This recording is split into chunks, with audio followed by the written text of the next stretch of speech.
Right. Good morning, everyone.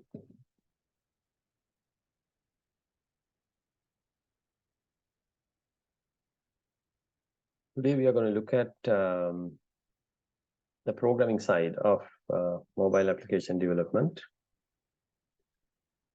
So all this time we were setting up our background in order to start developing for the mobile, right? So we looked at how to get a concept. We looked at how to do the sketching.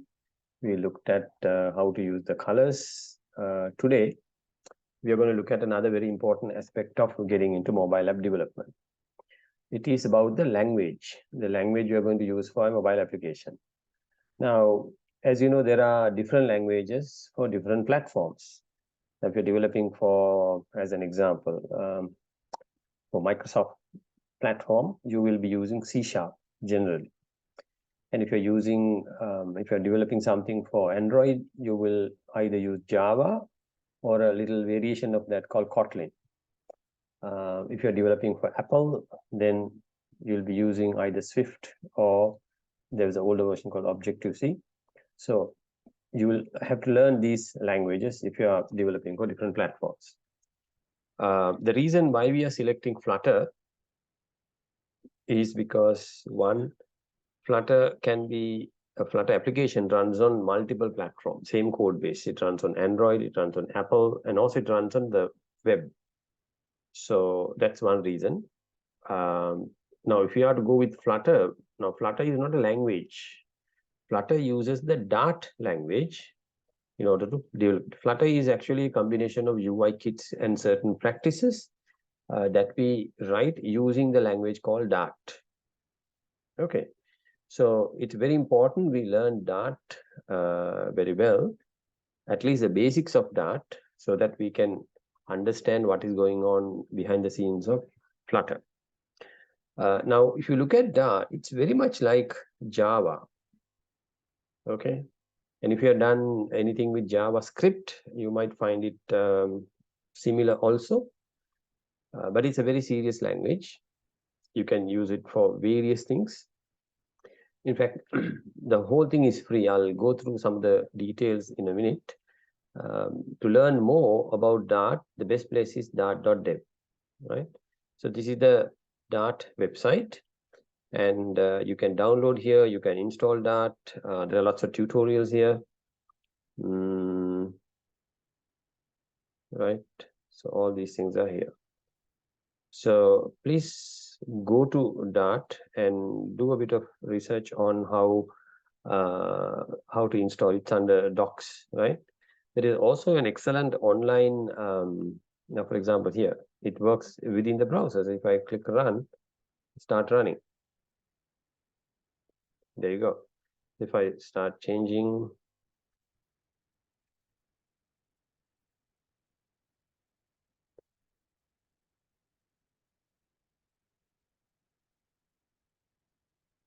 right, so if I run that, you have it, right? So you can, in fact, there's an online Dart ID also. I'll show that. So to get the information, you go to docs, and it's comprehensive. There are a lot of stuff here about Dart. You can go to here to understand the language, right? Comprehensive documentation, and there are so many other things also here. Now, one of the things with these new languages is that things change, right? Things change. Right now, as of today is November 27th, 2023. We have Dart 3.2. Okay, that's the latest as of today. So there has been Dart version 1, version 2, and version 3. So some of the example we are using today might not work with the previous Dart version. So you need to make sure you install the latest Dart, right? Because as the language changes, they introduce new things, new words, new features, and they don't work in the older version. So you need to make sure you have up-to-date Dart version. So installation, I think it's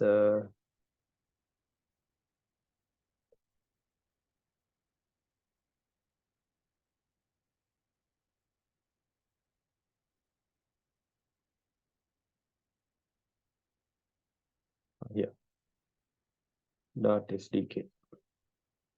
SDK stands for Software Development Kit. So you can install Dart. If you go to Dart Tools,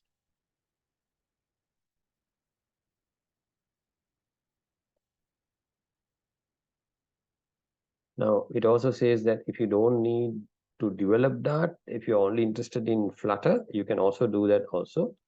But I suggest you download the Dart SDK so that we can play around with the language before you go into the Flutter applications, right? There are multiple versions available for Mac, Windows, Linux. Just go through it. You can install it into your computer. So that's Dart. Okay, now before I get to that, can I know how many of you have done Java before? Can you raise your hands? How many of you have done Java? Raise your hand, please. Okay, I can only see one. Only one? Out of the 28, I see only one hand. So all others, have you not done Java?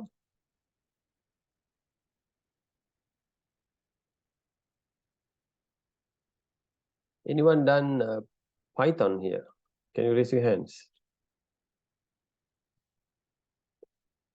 Only two. Okay.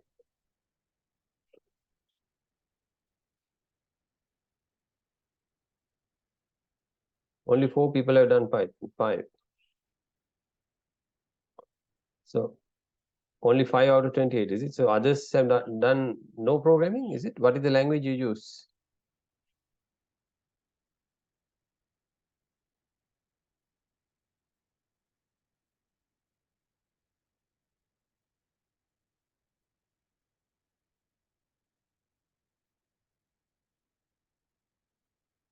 I don't understand. If you're not done any languages, how are you going to learn mobile application development?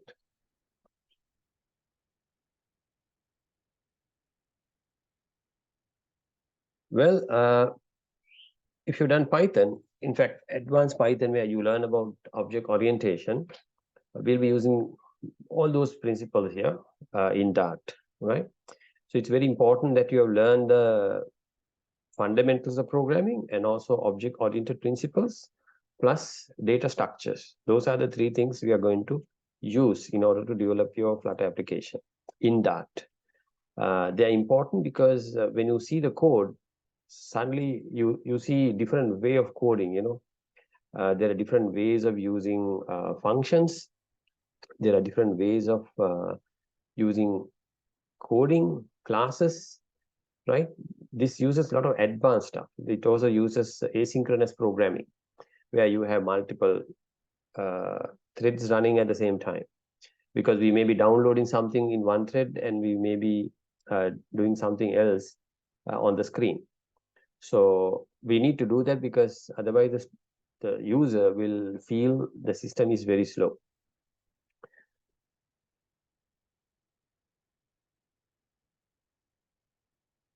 Okay, thank you. So everyone has done Java and Python. Okay, so right, I appreciate if you can raise your hand when I ask a question. Then I know where you stand, right? Okay, so we'll jump into Dark now, and I'll take you through some of the example.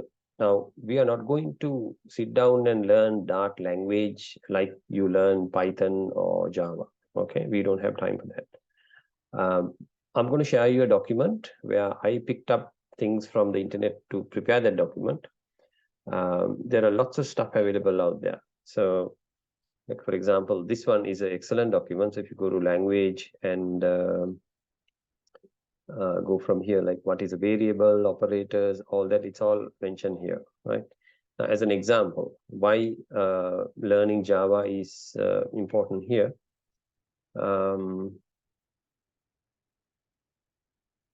Right? These are the basic operators, right? Now, Dart has some other advanced things like um, null status, so null checking we call it, which is very good because we don't know when you are downloading stuff from an API on the internet, we don't know whether you're getting data or not. You may have value, you may not have value. So if you can't test for null, your system might crash. So there are a lot of ways to check these things, right? Now see, some of these things you may not use in your usual Java program, right? Function call, subscript access, conditional subscript. This is what I said on null checking, right? Member access, conditional, there's another one, right? Some of things you may not use previously. And also, if you look at some of the built-in types, there's a section completely on collections. That's where you'll be learning, or rather using, what you learn under Java collections, like queues and stacks and linked list and various things, vectors, all those things that you learn under Java, pretty much available here, plus more. And also, you may have learned about generics, type definitions, that also will be using. So if you look at the built-in types again, see, each one is a link. So you can click here and go learn the rest of it. Also, like in Java, if you notice in Java, everything starts from a grandparent class called object. Same story here. Everything starts from the grandparent called object, except the null, right? So including functions and including the data types. Unlike Java, Java has something called primitive data type that does not inherit from a class, like int, for example. In Java, you may have learned something called boxing and unboxing, where you convert the primitive data type into a class and then back to primitive data type. Now, we don't need to do that in Dart because it's by default a class, inheriting from a class. So all the methods that you can use under that is available to you. Now, if you don't understand what I'm saying right now, if you feel these are advanced topic, I suggest you go back to Java lessons, brush up your Java knowledge, and then continue this. Because I just jump into the topic, assuming you know these topics, right? For example, when I say generic, I assume you understand what is a generic. Or when I talk about abstract classes or interfaces, I assume you know what it is, right? I will show you where it is used. For example, what is an interface, what is multiple inheritance, and how to do that. So things like that. Dart goes beyond what Java offered. So there are a lot of other advanced stuff that we'll be using. But if you know the fundamental, if you know the reason for these things, it will be easy to understand. So that is why I thought I'll brush it up with Dart, and you will know all the language features. I'm going to do very basic, absolute minimum required to get started. I mean, no point going through all the advanced stuff immediately. If you want to learn the advanced stuff, there are so many websites available here. For example, I think this one is an excellent website as well. If you go to Java Point, so this is a comprehensive tutorial on Dart. But remember, this is not coming from the reference Dart website. Now, this page was done a long time ago. Maybe they have not updated it. So be careful about the code here. They may work, they may not work, right? But you might find this is much more easier than the original source. Here's another excellent site, Tutorial Point. Here also you can understand some tutorials as well.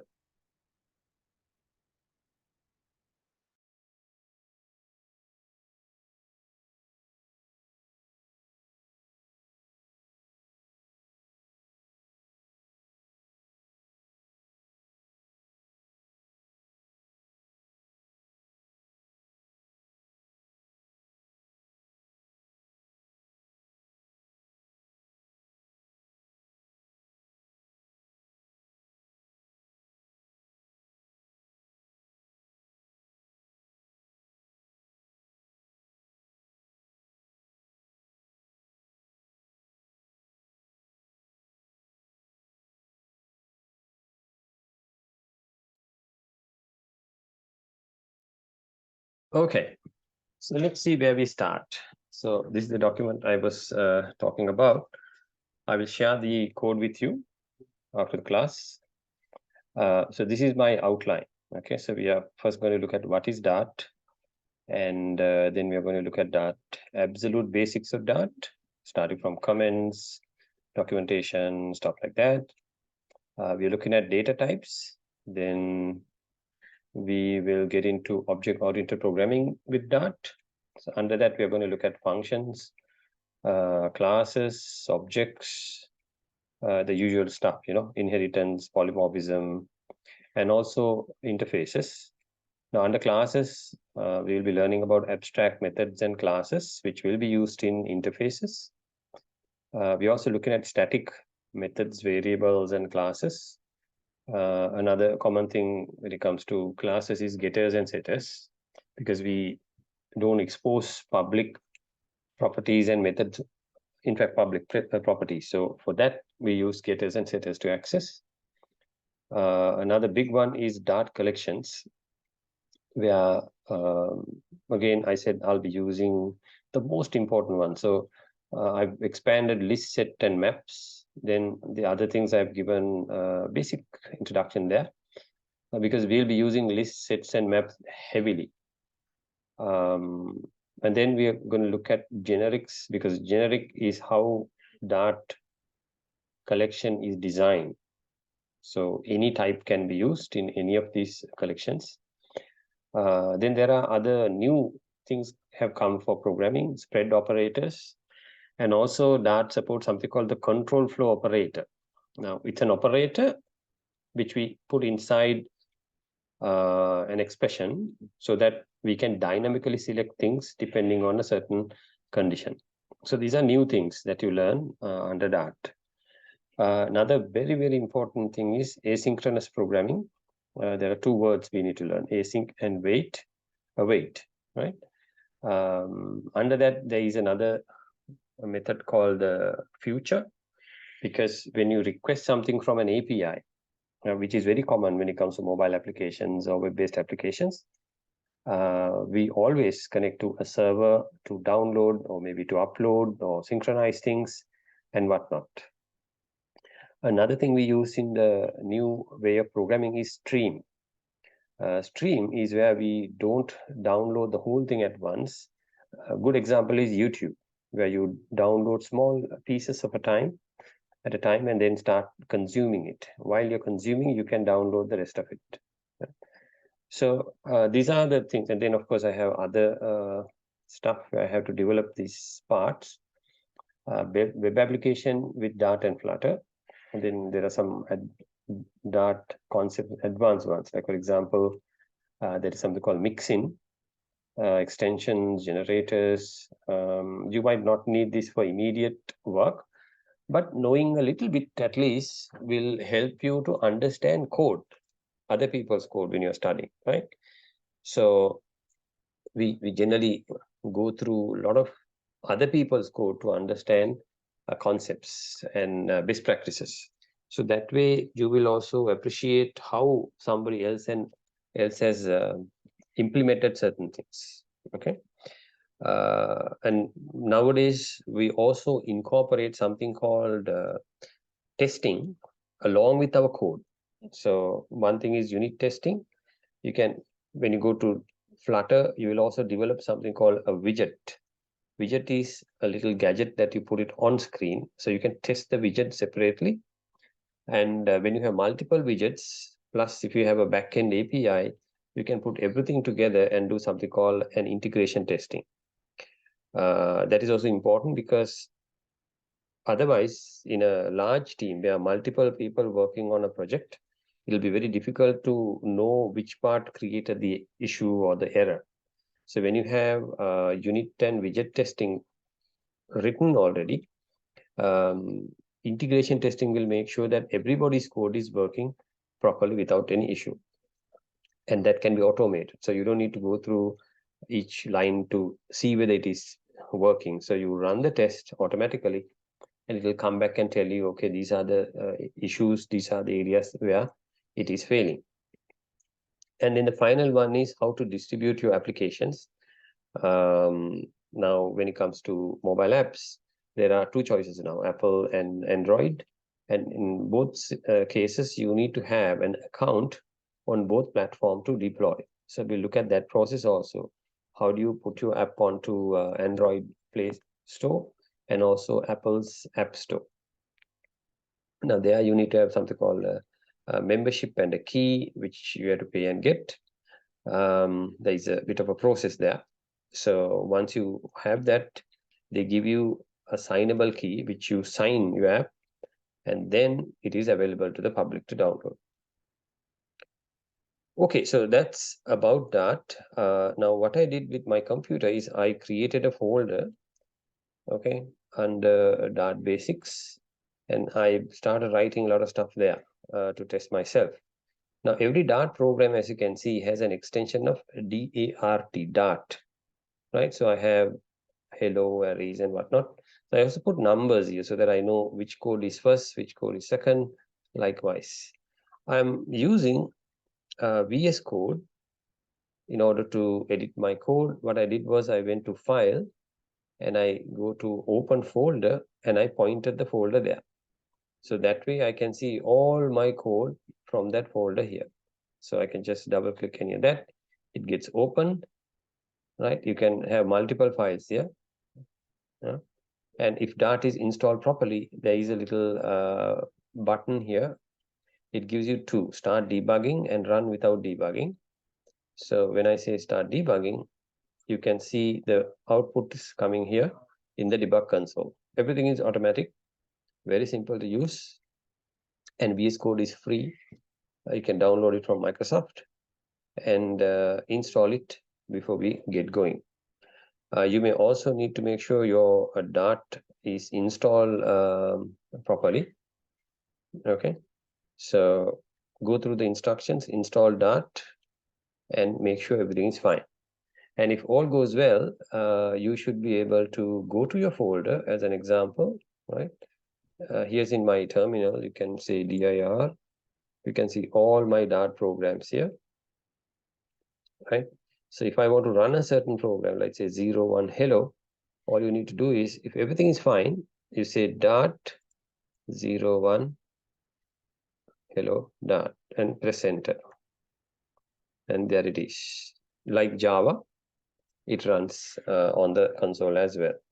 And if you have your IDE configured, of course, there are a lot of choices. You can use Android Studio. You can use this. There is Eclipse also available. Or VS Code I choose because it's lightweight. Android Studio might require a lot of resources to run. Android Studio is needed. Actually, it will solve a lot of problems when it comes to distributing your application later. But for development purposes, VS Code is fine. And it's very lightweight. Even on i3, you can start developing Dart and Flutter application with this.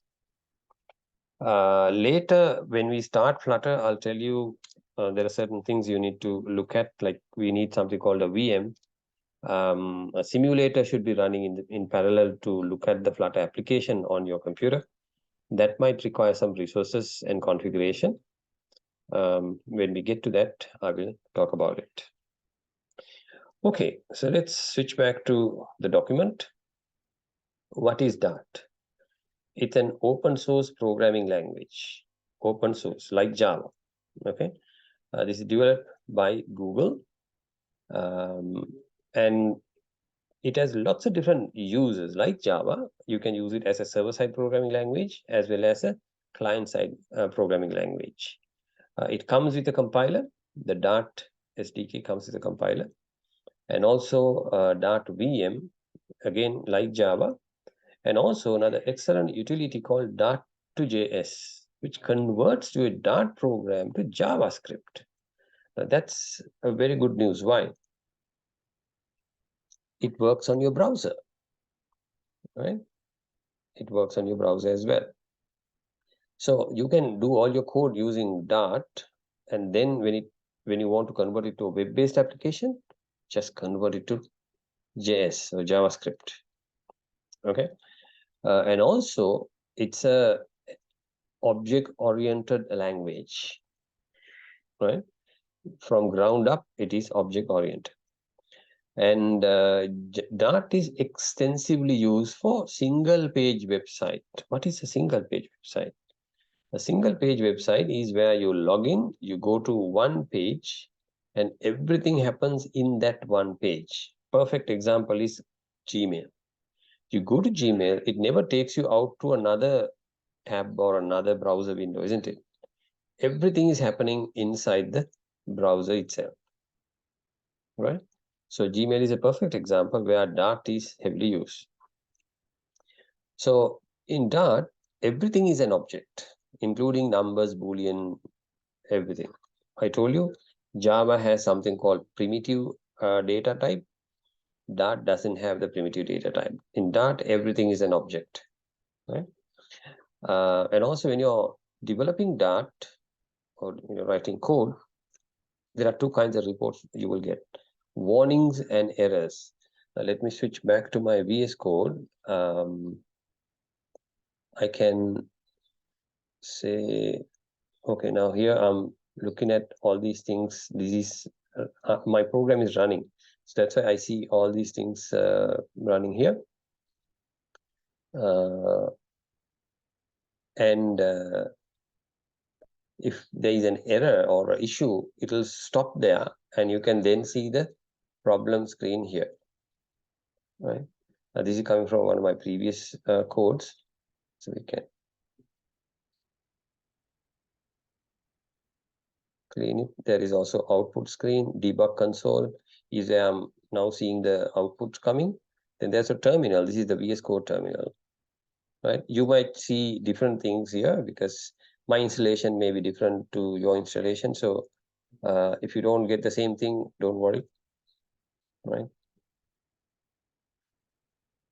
Okay. Now, Dart is heavy on type. Type means data type, right? Because that's one place where we make mistakes. Trying to convert one data type into another data type is a very common mistake we do, because sometimes, not sometimes, most of the time this happens during runtime, meaning you write the code, you execute it. During runtime, either the user is giving a wrong data type, or if you're downloading from a web or an API, you might get a wrong data type. So Dart is very heavy on testing and conversion of data types. Of course, you can convert from anything to anything. And we need to assume certain things also when you're working with runtime data, okay? And if you learn generics under Java, Dart supported heavily in all the collection classes under Dart, okay? So now, for example, list int is to create a integer list. List dynamic is to create any type. You can also have a list string, for example. It will create a list of strings, right? Which means same class list can handle any data type. That is called generic. Okay, so here's the most important thing. How do you run your Dart code? You have three choices. One, there is Dartpad. This is an online compiler. For example, let's switch to this and see how it works.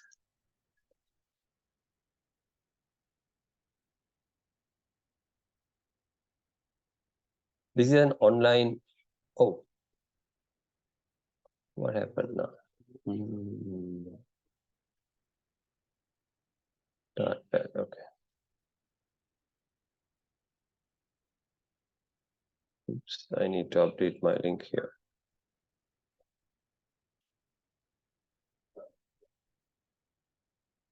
Now here's the Dart online version. So here's a for loop. I can run it, and there I get it.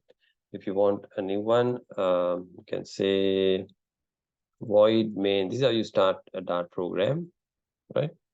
That's how you run it. So in Java also, if you remember, we had a class, and in that class we had a main method. Same story here. So if you want to put something to the screen, you start with the print.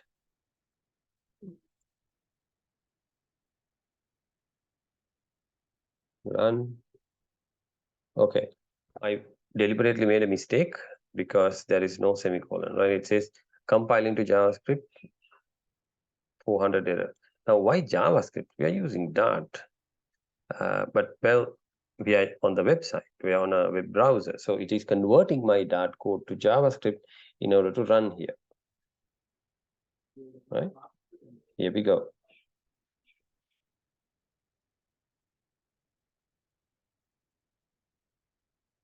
Okay, so that's simple. And then, of course, that's one way to run your Dart code. So if you're just testing few things, I guess that might be a good starting point. Number two is the IDE. Now, there are a lot of IDEs available. VS Code is free. Then there is WebStorm, IntelliJ, Eclipse, so many are there, including Android Studio. You can use any of that to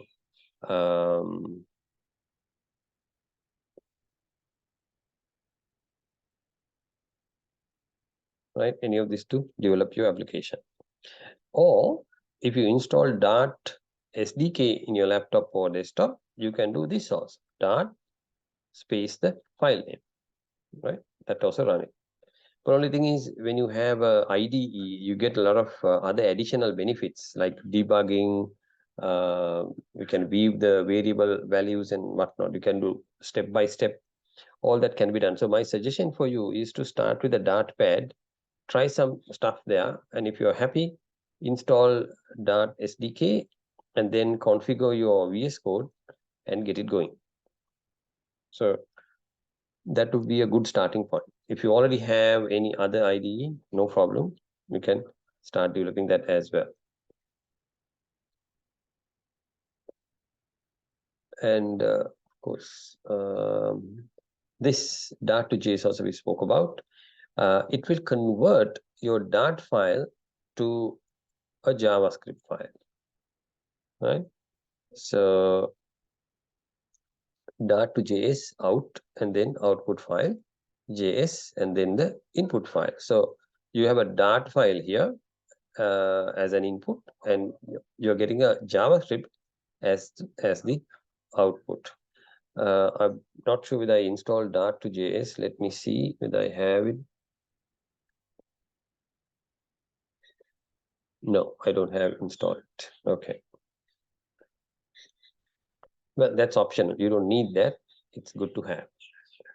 Okay, so what do we have? What do we get from Dart? So we get all these features. Okay, starting from it being open source.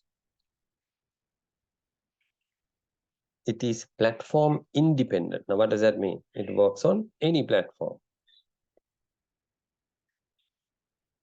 Okay, and it is object oriented. It is also support concurrency. What does that mean? Concurrency. Concurrency means running parallelly. You can do more than one thing at the same time, which is very important. I said this earlier also, especially when you're working with outside data sources like APIs. And it has a huge amount of libraries available, all kinds of stuff you can do. And it's not very difficult to learn. As you notice today, once you go through this, you will realize it's very similar to Java. And compilation can be towards multiple platforms, including JavaScript. Now, this type safe is a very, very important aspect, because when you make a mistake in converting type, it picks it up at the compile time. Very rarely you will have issue with runtime. If you plan your code very well, you will not see, or you are not going to show a debug screen to your customer, which is very, very bad, right? Your customer will never see a debug screen if you use type safe features of Dart. And then, since it's an object-oriented language, you deal with objects everywhere. And it has excellent browser support, so much so, in fact, if you look at the way new applications are developed, we used to have solutions like Python, PHP, even ASP.NET, where you have same code base using different screen, different front ends.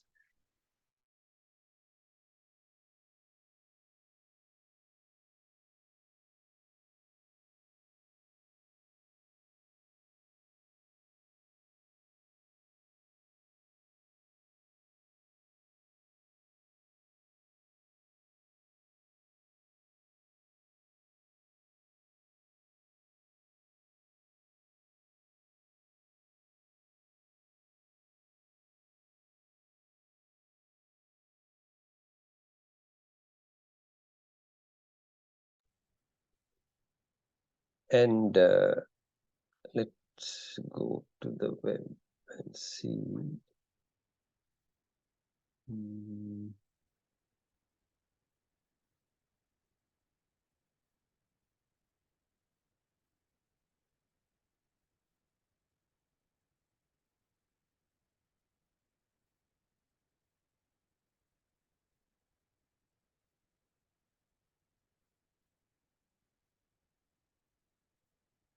Okay, first on all platforms.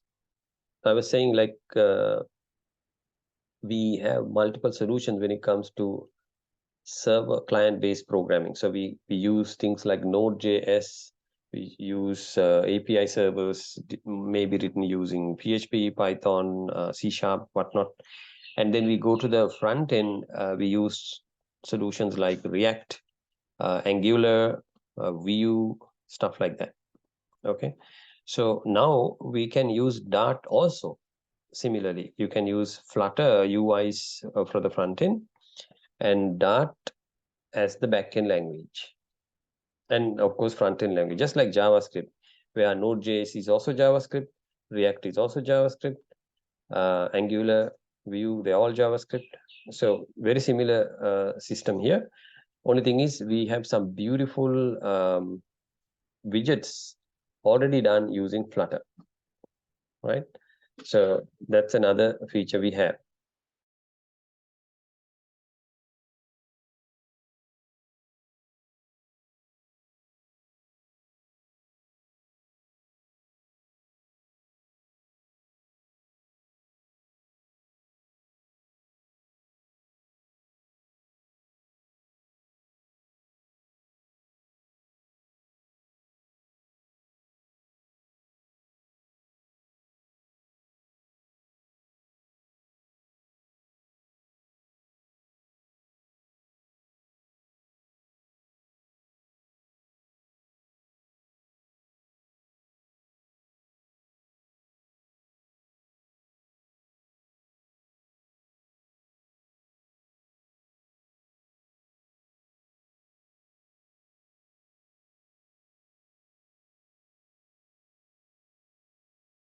No, sir, cannot listen you.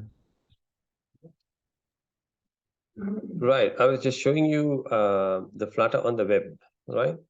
Dart is a language. Flutter is the component system. And so you can prototype faster. That runs on mobile, tablet, web, much more users, same code base, no change, right? And there is a new technique from Google again called progressive web apps. So PWA is a fantastic feature where you can develop a mobile app without going through the mobile store. You can still install it on your mobile phone. It uses the mobile phone's browser, but it acts like a mobile app. A very smart way to develop mobile apps, right? So these are the new things going on in the market. And if you're also going to get a job in mobile application development, there's a huge demand for Flutter developers because one code base, you can push it to both Android, Apple, as well as for web clients. Now, web client is not very famous nowadays, but we are getting there. You can see they are all web-based applications. Right now, this one, including a very nice graphical interface here. Okay. Now, one of the advantage with Flutter is it has some very nice smooth animation. So these are all the things you will get when you learn Dart and Flutter. So I'm not planning to get into the web because this is on mobile applications. So this is the basic Flutter page where it shows what you can do with Flutter application and the user interfaces. All these are possible with a very little line of code.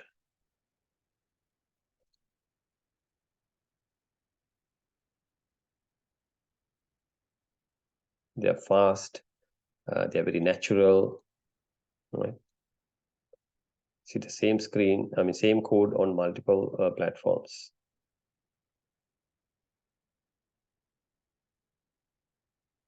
And there's excellent support online because this is coming from Google, right? One of the largest companies on earth. Now, this is also another thing. Flutter is powered by Dart, a language optimized for fast apps on any platform.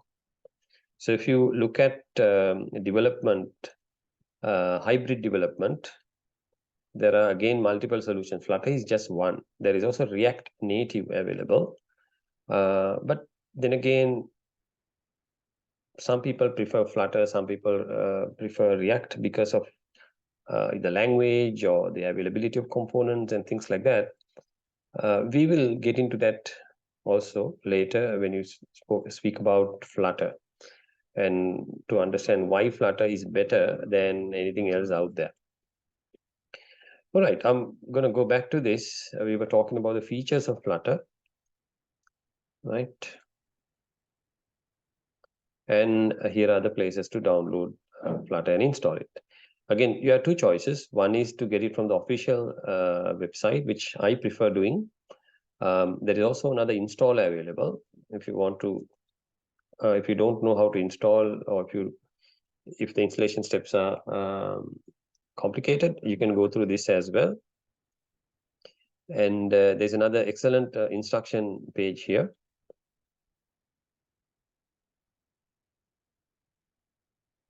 Right. So here under installation, you need another library manager called Chocolati. If you have Chocolati, you can pull it very simply like this: Choco install Dart-SDK. If you already have it, you can upgrade it using upgrade Dart-SDK.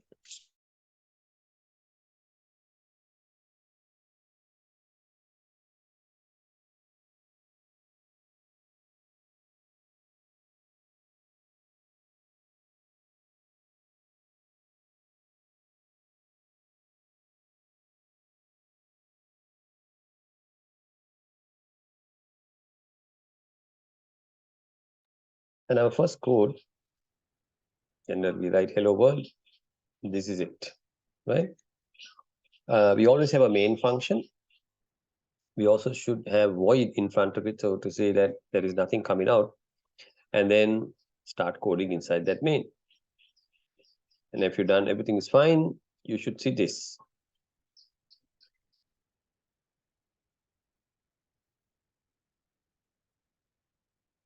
Okay, so I think I already shown you this one here, right? So if you go to debug console, you can see the output of this. Generally, we put void here, right?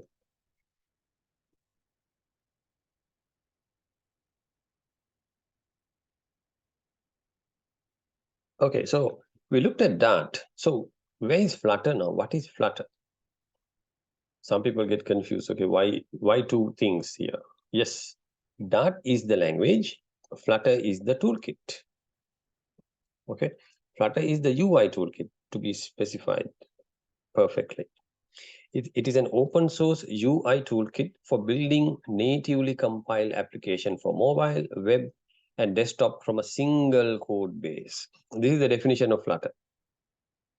What do you mean by natively compiled? So it compiled the code to native Java for Android or Kotlin, Swift on Apple. and JavaScript for web. So when you compile it, it's very, very fast and very smooth. One more reason to use Flutter and Dart. And it is coming from Google, who also invented Android. So they know better than anyone about Android, isn't it? So that's one more reason to use this as a platform for Android. And it also single code base. So we already spoke about it. Now, widget is a word we are using heavily with Flutter. It has lots of component or widgets, right? And they're very smooth, very good looking, and also they scale with the screen width and height. That's also another very important aspect of this. And for developers, there's an excellent feature called hot reload. What does that mean? Hot reload is about, okay, if you don't have hot reload, you have to type your code, compile your application, you wait and wait and wait. Now that take minutes, sometimes 3 minutes, 4 minutes to wait to see your changes on the application. But with hot reload, when you make a smallest change, it'll automatically update your phone, right? So no waiting. Within few seconds, it'll change. It'll show you the change, which is very important for development, because otherwise we are wasting a lot of time trying to compile and then preview. So of course, it is written using Flutter language. And what do you mean by growing ecosystem? I think when we start Flutter, I'll show you the amount of resources we have. So in summary, Dart is a programming language. Flutter is a UI toolkit. We use Dart for creating cross-platform applications. And of course, Flutter has gained popularity for its expressive UI, single code-based approach, and support for a variety of platforms. Okay, so that's where we stand. Okay, let's start Dart. First of all, we need to understand the comments. Okay, now Dart has 3 kinds of comments available. I've used all 3 here. Double slashes is called a single line comment. If you need multi-line comment, you can do this also. Dash, star, star.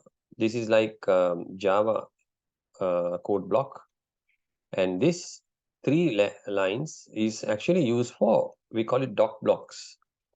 What is that? Now, when you are coding, it's a good practice to also start adding comments and documentation for your code block, so that later you can come back to your code and read about it to understand what kind of algorithm it is, why you use a certain variable there, things like that. So you can also generate this code using the Flutter language, right, which is very, very important. This is also very similar to Java, where you generate a Java documentation. Now here, when you type Dart doc, it will generate the documentation for you, right? As a bunch of web pages. So you can go to the web page, have a look at your documentation to understand how your code is written. And I've given 2 links to understand how Java Dart code is done. Let me briefly show it to you, because it is a very, very important step when you're coding. Documentation is as important as your coding, right?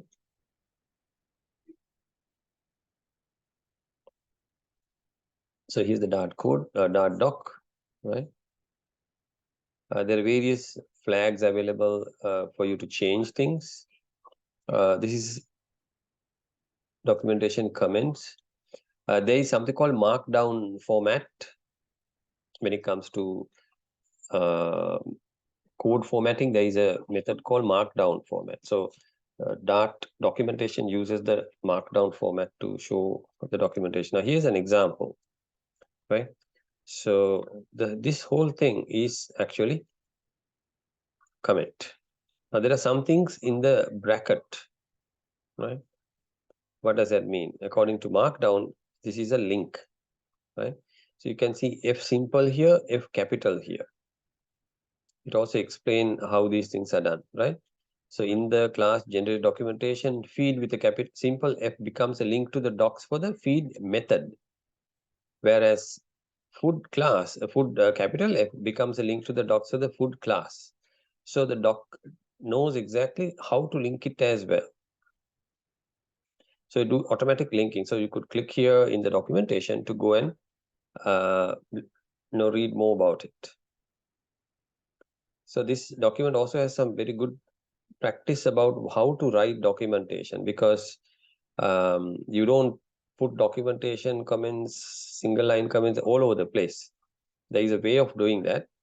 So go here to understand how to do it properly.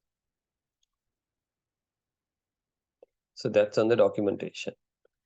Now let's talk about the variables. In Dart, variable must start with the alphabetical characters, uppercase or lowercase, right? You can also have you can't use any symbols within your starting of the variable names. If you want, you can have a single underscore or a dollar sign for your variable, but you can't have two underscores, not allowed.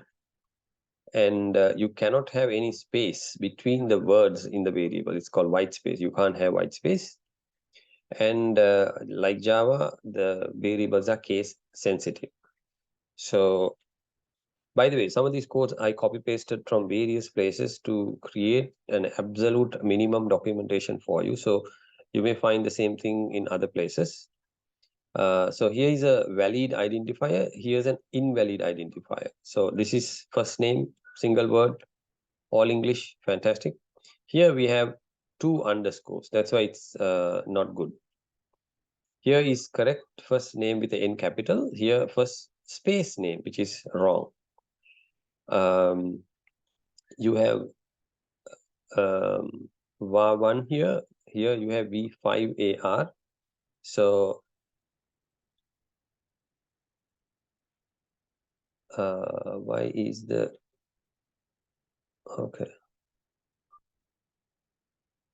First character is no, this should be okay now. Okay. Count with a dollar is fine, and dash is not accepted here.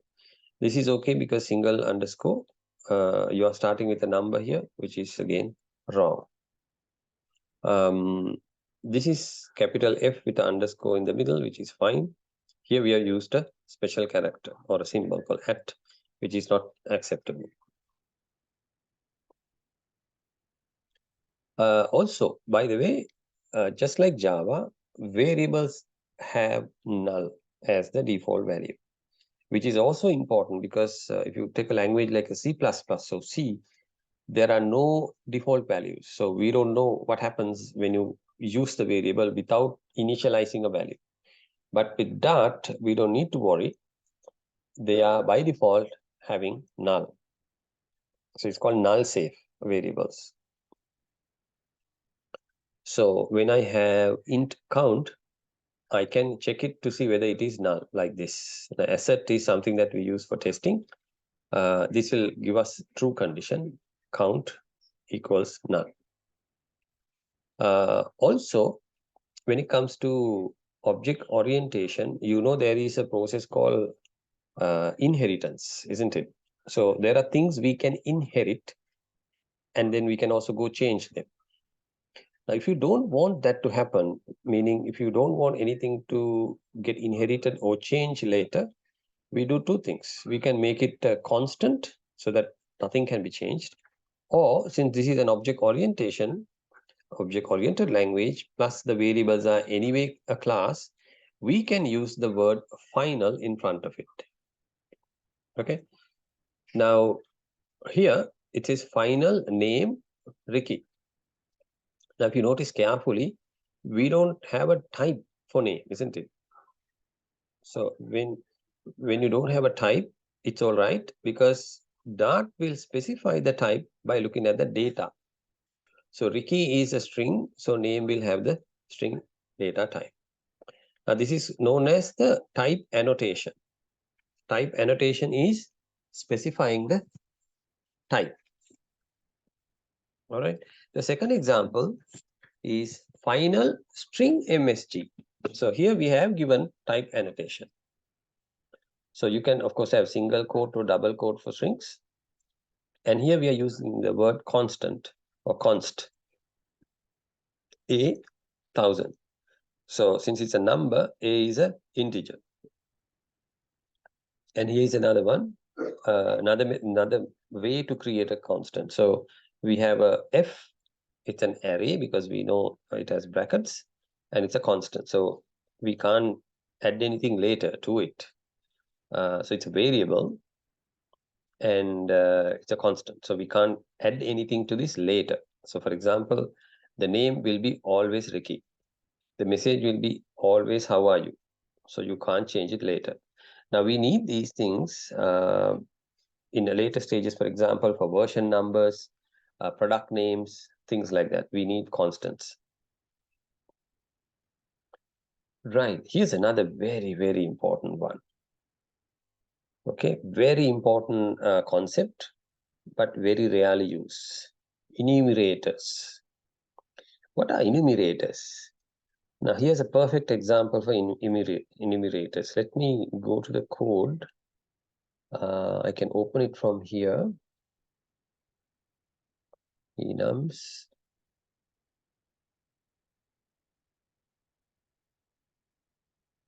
Okay, so here, if you look at the code, you notice I have color. Then inside that color, I have red and the green and the blue. So this looks like a array, isn't it? Now in this array, I have 3 elements. I have a red and a green and a blue. And I don't have to worry about any index values here. Okay, what does that mean? Now, if I want to refer to a color, I don't need to say color 0, color 1, color 2 like that. I can simply say color red or color green or color blue without worrying about where the number or where the element is. Now here is a enumerator. So I'm saying color is an enumerator with values red, green, blue.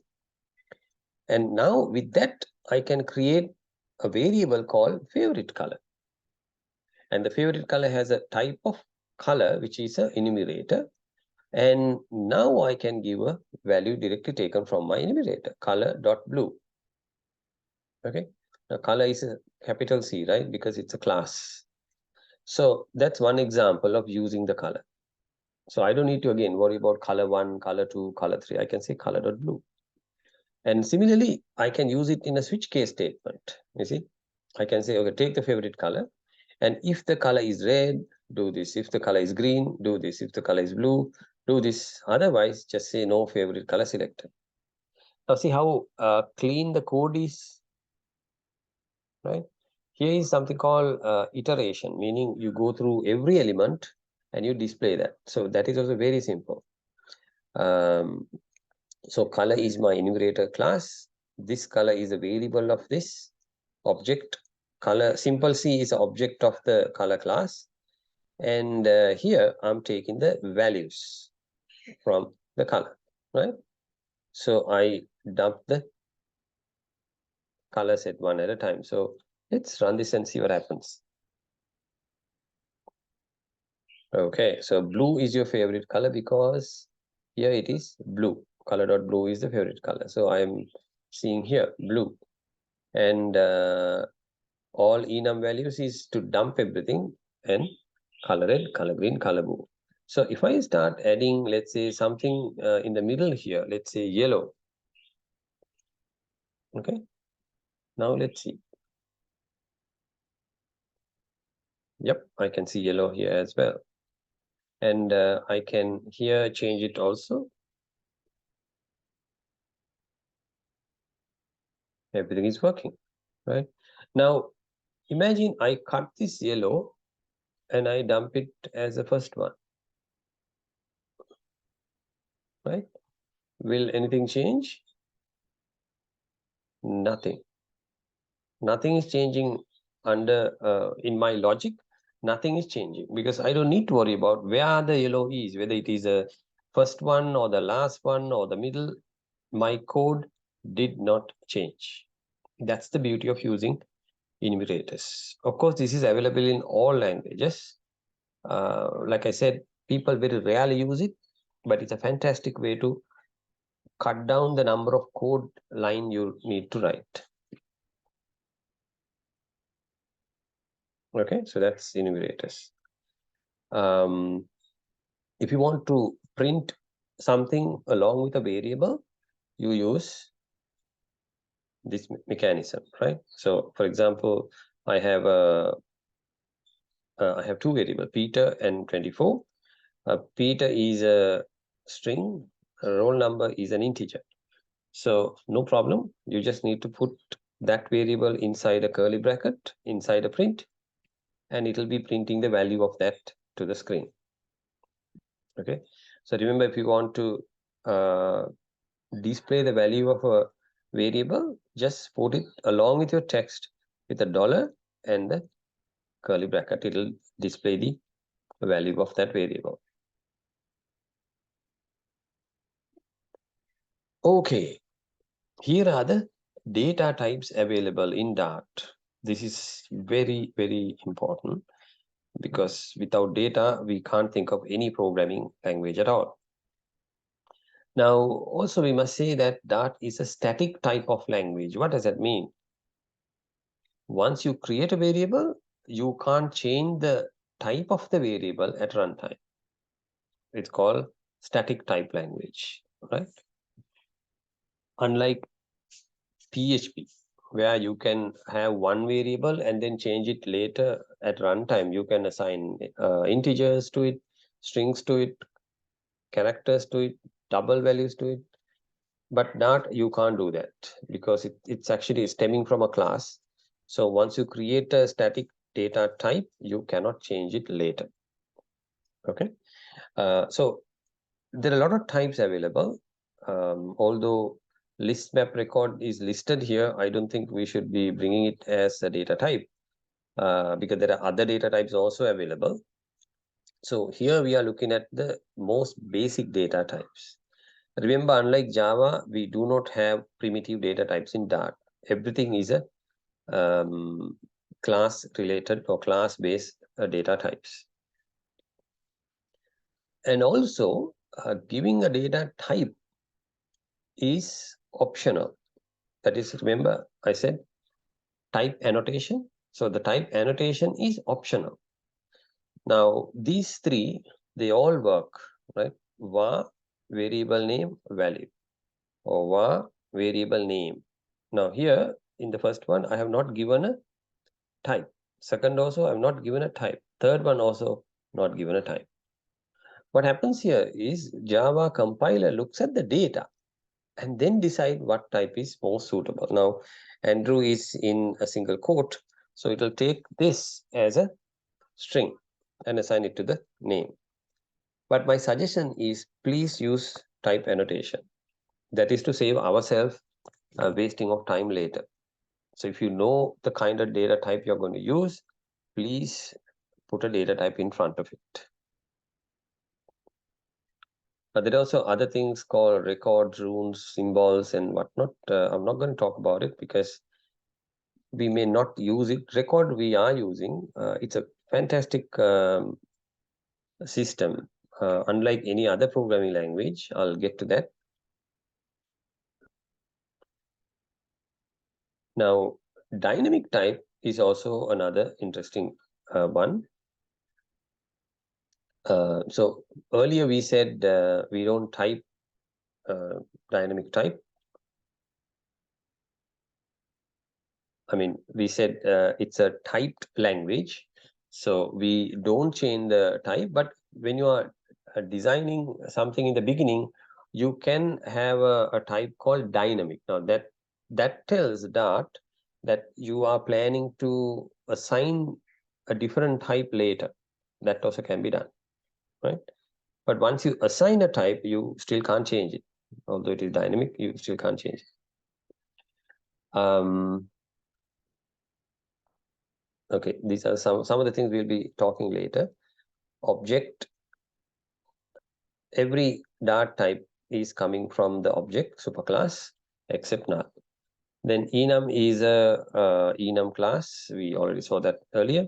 Then there is future and stream, very, very important when it comes to asynchronous programming, that is multi-threaded programming. And also, if you remember in Java collections, there was something called the iteratable class. Now, this is built into our collections also, right? We will see what it means. It means that you can, when you have a collection of data types, actually, when you have a objects of a data type, you can go through one at a time without worrying too much about the loop variable. Now, this is important, very important one, because when you are downloading data from an API or even from your local database, you will get records. Now, these records, we may or not know whether it is coming from an array, whether it is has an array element or an index, we have no idea. So we may need a different, very difficult mechanism to iterate these things. But using the iteratable interface, it becomes very easy to go through these multiple objects. Like I said, if you find this difficult to understand, please jump into Java collections and learn how Java collections are used. And everything I'm talking here is same as Java collection classes. Now, there are also other words like never, for example, indicate that an expression can never successfully finish evaluating. So again, we are using it for asynchronous or programs where we are expecting data from outside. Now, remember dynamic. Now, dynamic is an interesting one, which you need to be careful, use it carefully. It says, don't test the data type. Now, we need it for mostly Flutter API-based programming things, because sometimes we may be expecting a certain class, data object in a certain class from our outside API server, but we may be getting something that we don't know of, maybe null, maybe some other type. So if you have strict type checking, your application might crash, right? So instead of that, we will say, okay, my variable is dynamic. And then you have to take care of testing the variable for any issues. And of course, void. Void means nothing, right? Never used. So generally, we use it as a return type, where when you're not returning anything, we use void. Okay. Now, object and also object with a question mark, that is called a null safety object. And then, of course, the null. And then there is never. These are very special classes in the class hierarchy.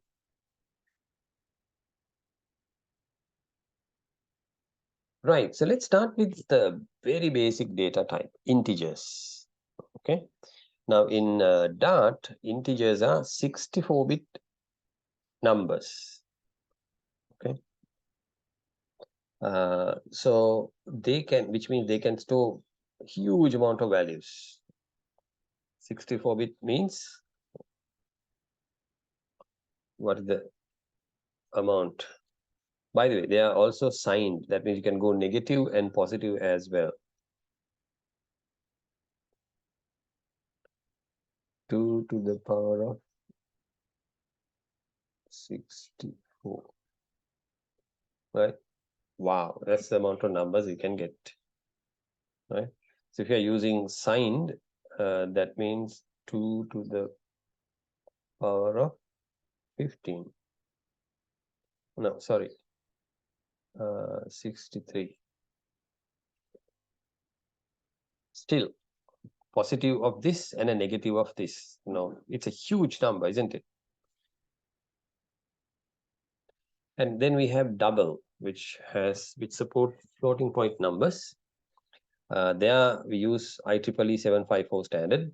So there is a exponent component and a mantissa component, right?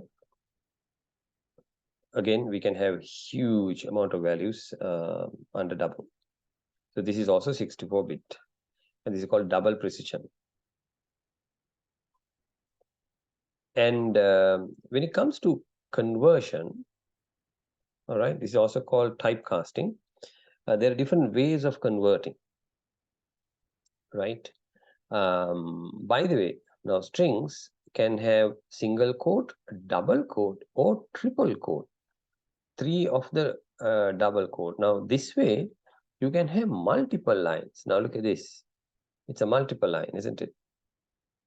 So when you want to write a lot of, maybe a huge paragraph that span into multiple lines, which you might need later, you use 3 quotation marks in the beginning and also at the end.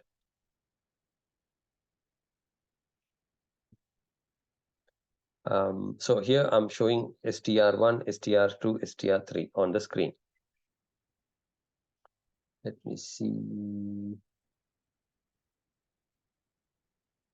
Yeah, this is the code. Let's run it. Right. So here is a single line. Here is a double quote, multi-line, and here's a multi-line, 1 and 2 with a triple quote. Right. You see, this line goes to the next string using triple quotes. And then I'm using str123 to display it on the screen. Now I have 2 numbers here, 10 and a 20.5. Now remember, I do not have type annotation. Yeah. So I have not specified the type for A and also type for B. But Dart takes A as an integer, B as a double, because there is a decimal point here. And when you're adding a double to an integer, it takes the larger precision, which is the double in this case. So I'm trying to add A plus B. I'm getting very accurately 30.5. 30.5 is a double. Okay. And look at this one, line 18. Here, number 1 is actually a string, isn't it? Because there are quotations. By using the method pass coming from int, I can convert that into a number, right? So this asset is to check whether it is an integer. I get true for this, right? And here I am converting a 1.1 into, again, a double number using double dot pass. So the string 1.1 gets converted to a double number, right? We can do the reverse also. We can take number 1 and call the method toString. Now, how do we do that even? Number 1 is a number. Remember, I said numbers, in fact, integers, doubles are also classes, right? Which means class comes with methods. So number 1 is an integer, which we created earlier, and we call the number 1's toString in order to convert that into a string. Similarly, this is a double number, right? And here we are converting it to a double. Now you can actually also give toString as fixed. So here I'm also giving the number of decimal places as 2. So I'm getting this number from the string. That is very handy. We do this in Java using a concept called boxing and unboxing, 2 primitive data types in Java.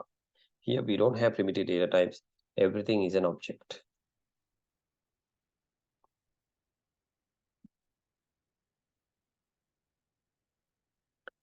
Okay, now we already saw some things. These are the other additional properties available when it comes to numbers, because it's a class, right? You can get the hash code of a number. We can also check and see whether it is a finite or infinite number, whether it is a non-number. NaN stands for not a number, right? Is negative. Wow, that's very handy. You can also check and see whether the number is negative. Well, if the number is below 0, it is negative, but we can use a method. You can check the property of that. Now, this is to get the sign of the number. -1, 0, or 1, depending upon the sign of the given number. If it is a 0, you get 0. If it is a negative, you get -1. If it is a positive, you get 1. Or you can very easily detect whether it is an even or an odd as well. Now, in other programming languages, we use modulo. We use mod2 and see whether there is any remainder to find out whether the number is odd or even. Here are the methods available. Now, remember the numbers can be negative or positive. If you want the absolute value, you use ABS. If you are trying to round numbers, you can get the rounding up using ceiling, rounding down by flow. You can also compare values. Remember, again, this is a class. So you can compare one object to another object using this compare to method. This is to get the remainder. Now, there is no simple method in other languages to get the remainder after doing a modulo, right? Or after actually doing a division. So again, a round available.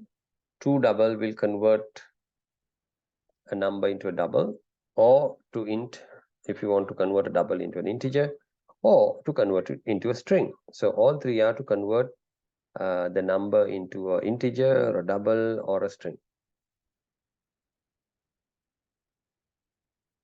And if you want to discard the decimal places, you use truncate. It will remove the decimal places and give you the number to the left. So that's numbers. Now let's look at string. Okay, so the string is a sequence of characters, right? Sequence of characters. Now, what does that mean?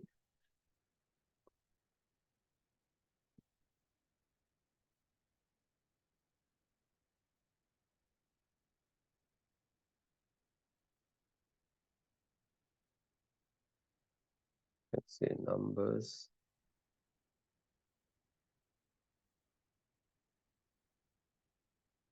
Right. So strings are another very, very important types. So you can, we already saw it, right? We can use single quote, double quote. And if you want to include a single quote within a single quote string, you need to use this escape character, right? This is called escape character. Or you can use a double quote for opening and closing, and inside that you can use single quote also. That's another way to use strings. We also noticed that we can create triple quote for multi-line things. Just like any other variable type in Dart, once you create a string, you cannot modify it later. Okay.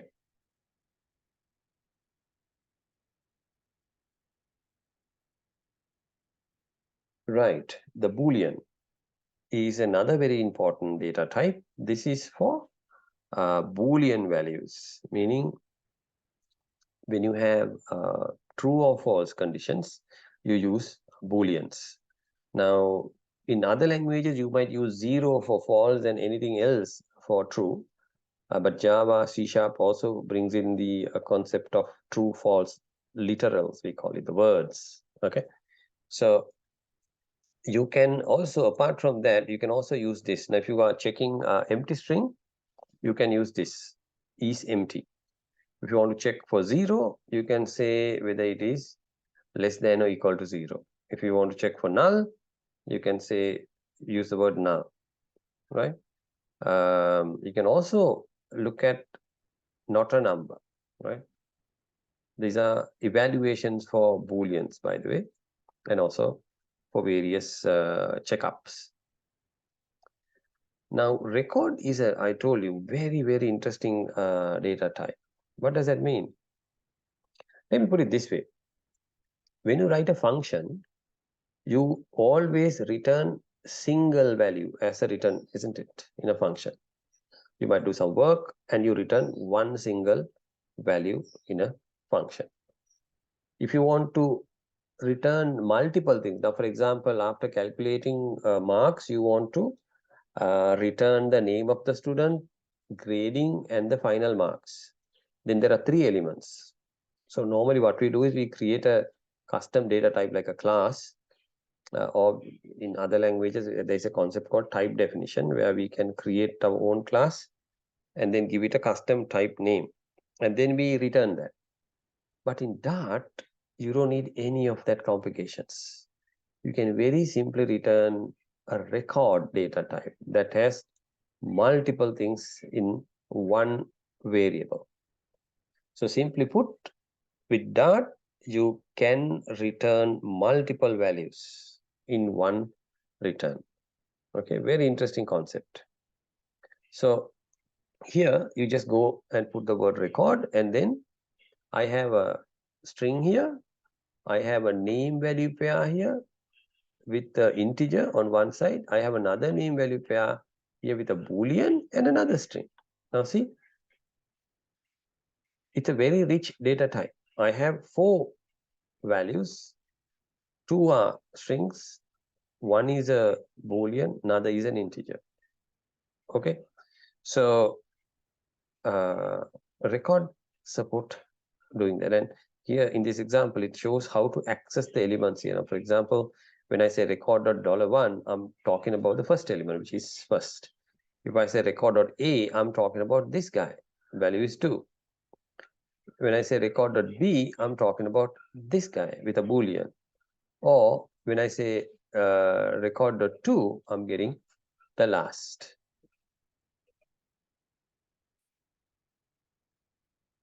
Right? So here's an example doing a multiple returns. So return multiple values in a record. Now, see, you get codes like this all the time when you're looking at Flutter. Yeah. So we'll understand what is going on here. So user info is a variable. Yeah. So to that, we give a map data type, which has string and a dynamic. It's a collection of 2 things. So there is a string and a dynamic. Dynamic means it will change things. And I'm also passing a variable called JSON to it. Okay. And JSON here as a constant with the final word. It has a string and a dynamic. So dynamic means I can change, right? So in the first one, I have name dash, another string, age has a number, color has another string. So I have a string, integer, and a string. On this side, I have string, string, string. That's why left is string, second is dynamic, because things are changing. So when you're returning, it is returning a string and a dynamic map. Okay. Now look at this return statement. Now this is impossible with any other language, isn't it? So I'm saying return JSON name as string, JSON age as int in one line. Okay, so the return is multiple variables now. And I'm calling the user info function with a JSON data, which is this.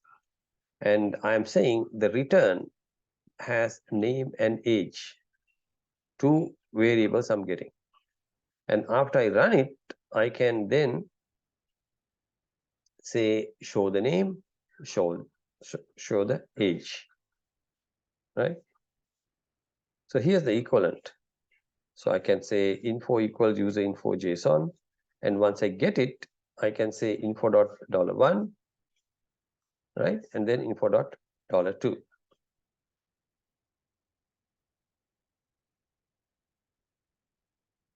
All right. So you will understand this when we start using this in Flutter. Most of this will be clearer to you when we start using this in Flutter. So don't worry about it. Right. The other very, very important thing is null. Right.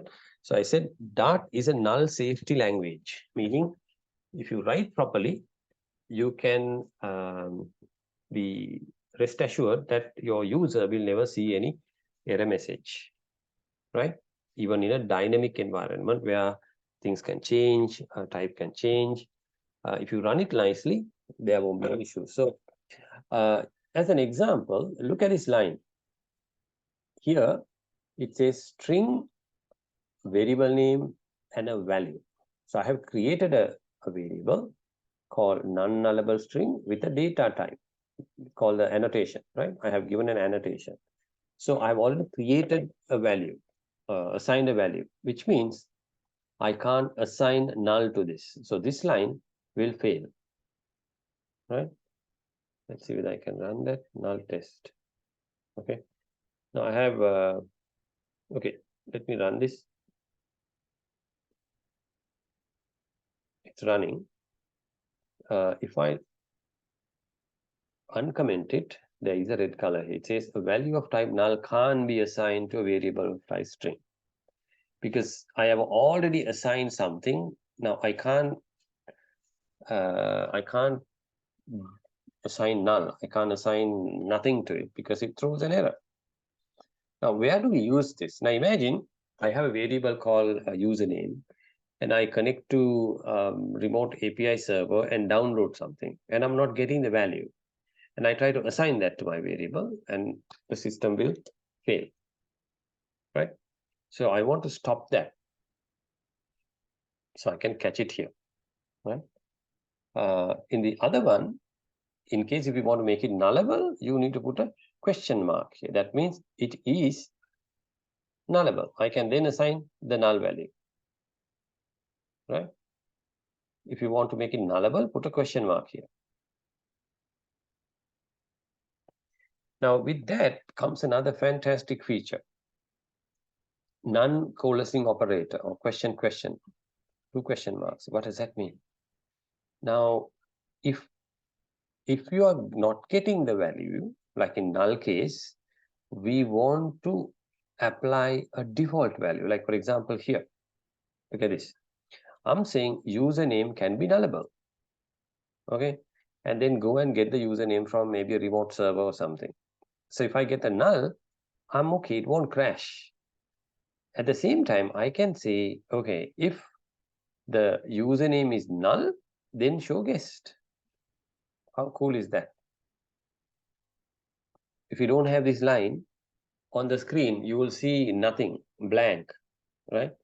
Now, instead of that, we can show guest, right? So that's a very user-friendly way of handling the data, isn't it? So I tried to login didn't work, or maybe I logged in, I didn't get a username. If that is the case, I show guest as the name. And you can actually do advanced features also. Now look at this one. If the length is 0, I mean, if the length is not there, meaning I tried to download, nothing came, so it's null. I can say length is 0, right?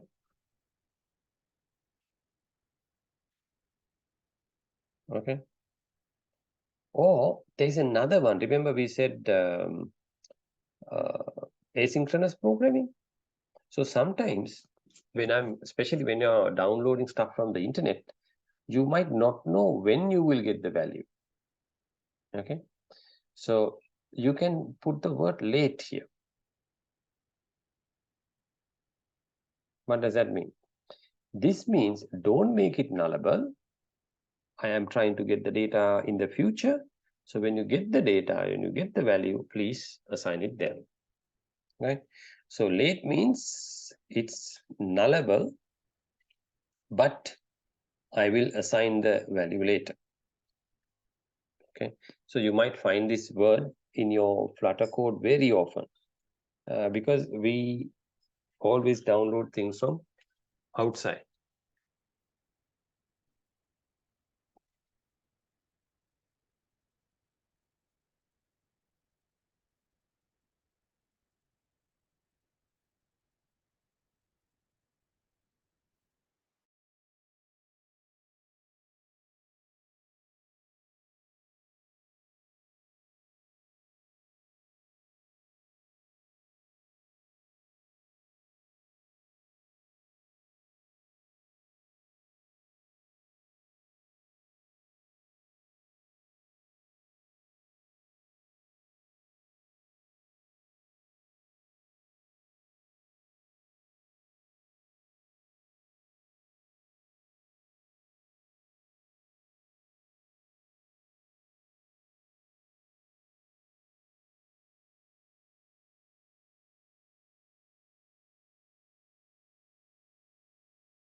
Okay, so we covered a lot of stuff today. In fact, the basics of Dart. The next lesson is object orientation. So I'm going to start the basics of that because I assume that you already know object-oriented programming. So I don't think these are new concepts to you. So I can just go through this fast. Okay. So I'm looking at starting off with what is a function. Well, a function is something that you can call, isn't it? Multiple times, and then it will give you a return value. So here's an example. IsNoble is a function, and I am passing a variable here. We call it a parameter called atomic number. That is the name of the parameter, and the type is int. And then in return, I'm getting something out of that, right? So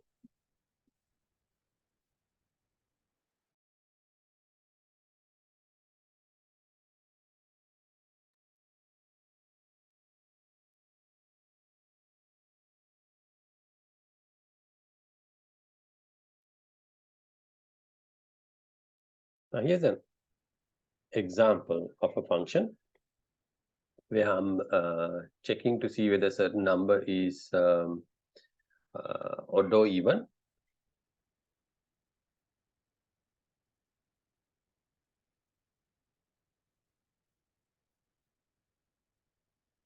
Ooh, I have issue. Okay.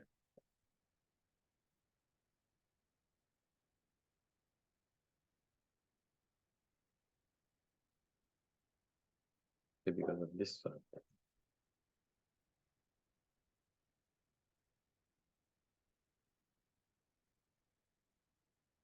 Right. So I'm showing whether it is true or false. So let me put 44. It should be true. Yeah. So I'm checking whether it is even. Now, this one is a multi-line function, isn't it? If you have a single line thing that is happening inside the a function, okay, I'm going to recall this. I'm going to rewrite it. Let's call it A.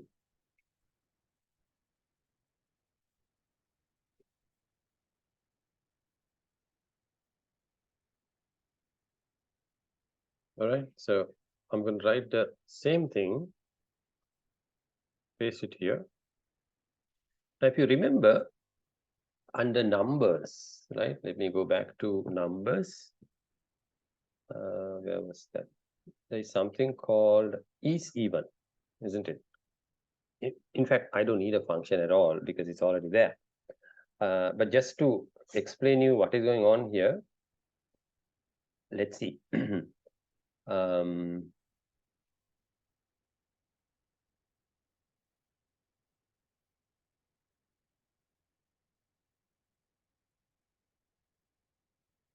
No, let me do it in a different way. So let me go back to this. I'm going to show you a simple way to write the same function. Now, there is something called the arrow syntax.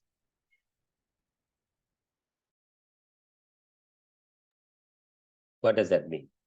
Now, see, the same function can be written using the arrow function. Okay, single line. Let's see whether I can do the same thing here. So in this case, I don't need, okay, let me keep the code out there. Bool check even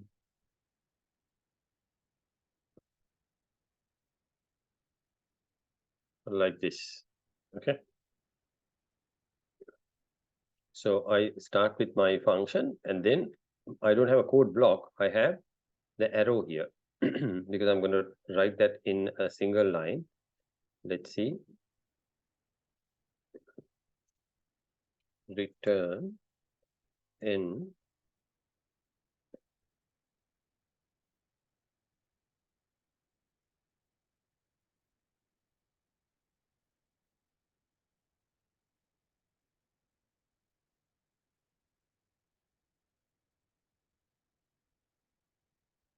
Oh, okay, let's see whether is even.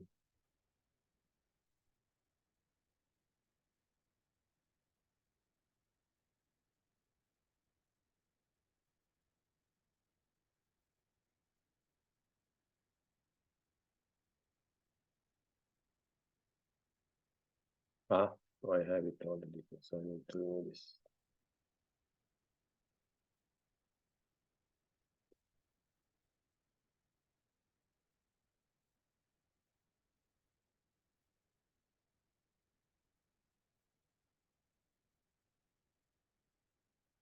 No, I don't need the word return.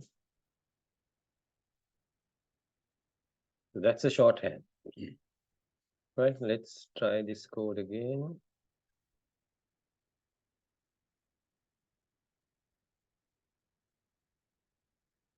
Ooh. No such method, board has not implemented call.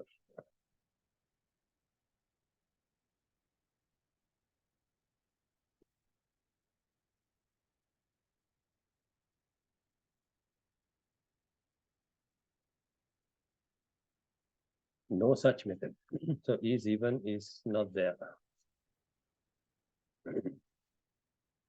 Okay, that's actually another example I would do here. For example, let me get this code.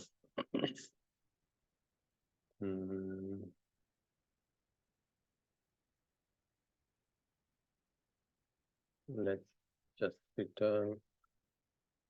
I'll make it simple, right? I'm not doing any calculations. I'm just returning. I will always get true. Oh, I had to stop this because it's debugging. Let me run again. Yeah, it is coming as true, right? So, in fact, I can have a part of this code also, right? So, for example, I can do this.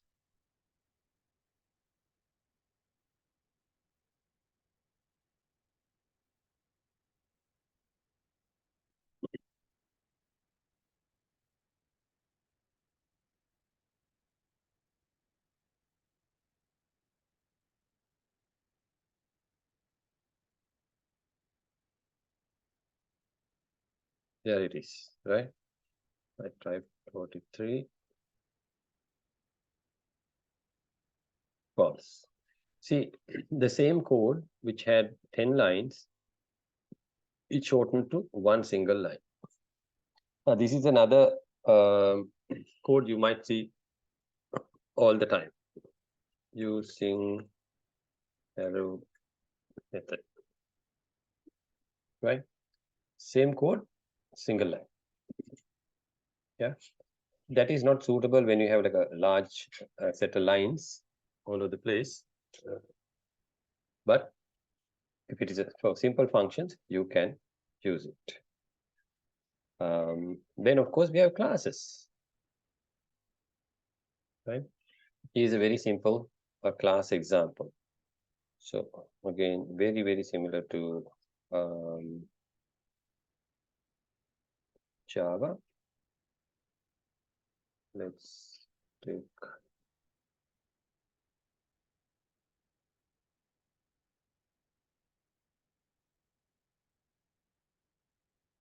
let me copy the code from here.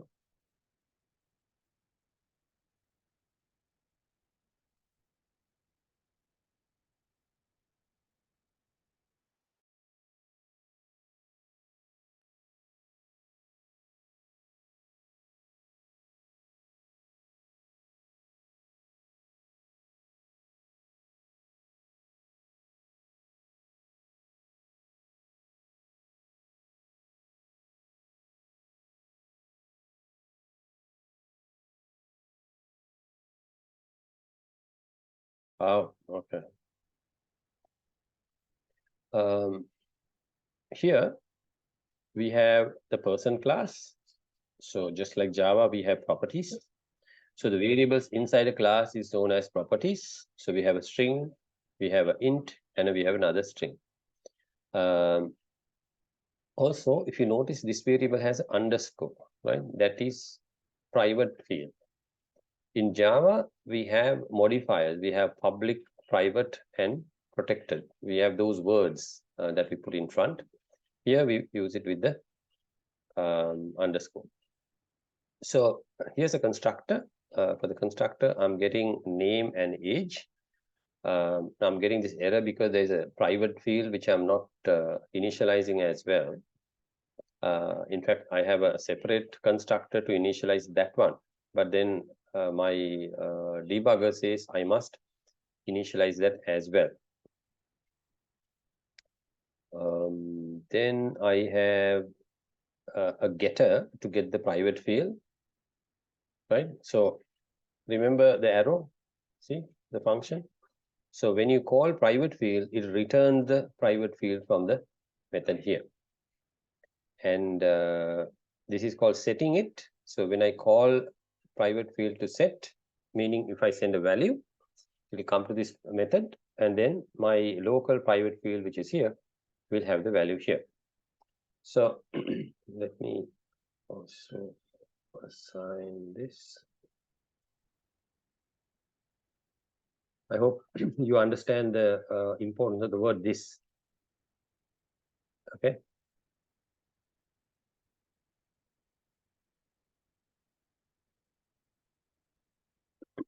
Okay, it's asking me to initialize. So, okay, let me put it this way. There. I fixed it by putting a question mark. I said this can be null, right? In fact, I could do this also, question mark, so that that value also could be null. So I'm going to do that because I have a separate method to initialize it. So I'm going to say, because this is type safe language, remember, value type string can't be returned from the function private field because it has a return type of string.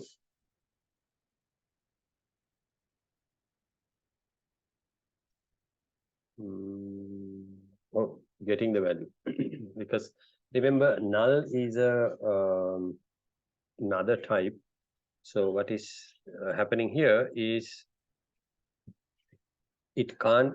See, I'm promising a string return, and this value can be null. I said this is nullable. Now this is an advanced way of programming. So I can say if it is null, return like that. Now what does that mean? If the private field is null, return a null string. Right? I can't return the null type. Okay, my code is now null safe. See, this is why we should use an IDE. You can fix it. You can fix your issues and errors. See, until I fixed it, it never allowed me to run the code. Now, if I ran this, I would have received a runtime error.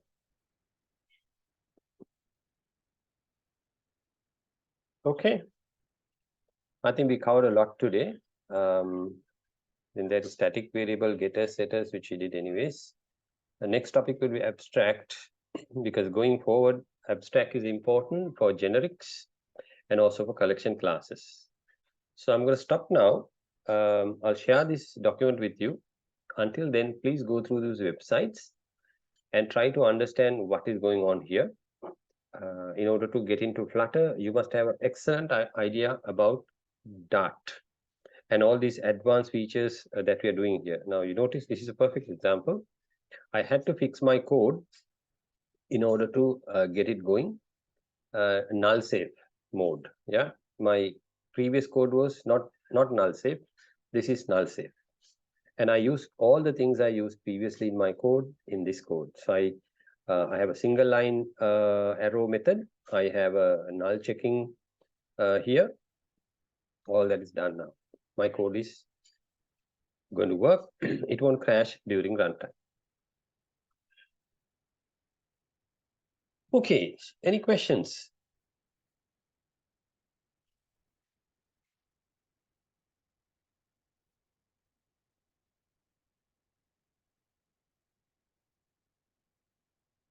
Nope. All right, so have a look at the websites and the others. I will share it with you on LMS. Go through this.